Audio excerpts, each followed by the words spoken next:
हरिओम। कक्षा 8 गणित प्रश्नावली 7.1। सवाल नंबर पहला, निम्नलिखित में से कौन सी संख्याएं पूर्ण घन नहीं हैं? पहला 216। तो 216 के पहले हम अभाज्य गुणनखंड करेंगे। 2 का भाग लगाने पर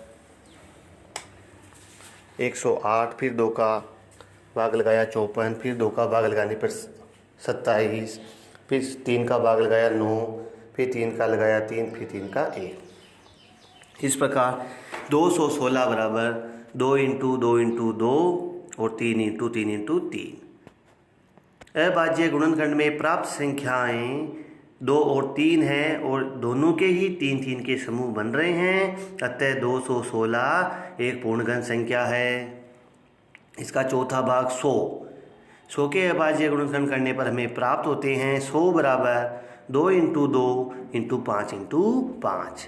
और इसके अभाज्य गुणनखंड में संख्याएं 2 और 5 है और दोनों के ही 3 3 के समूह नहीं बन रहे हैं, अर्थात ये एक पूर्ण घन संख्या नहीं है।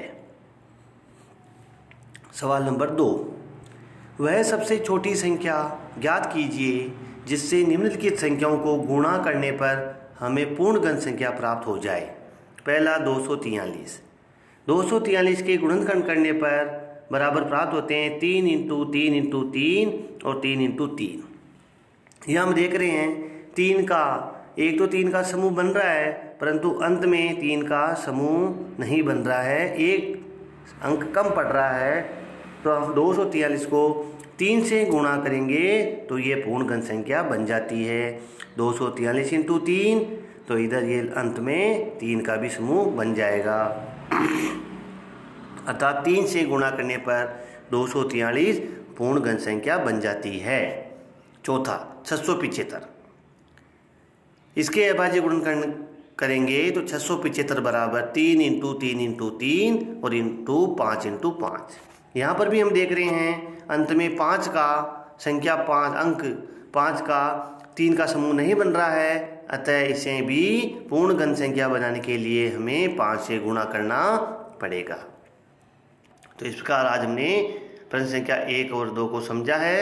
घर पर आप इन्हीं 1 व 2 के शेष सवालों को हल करेंगे। धन्यवाद।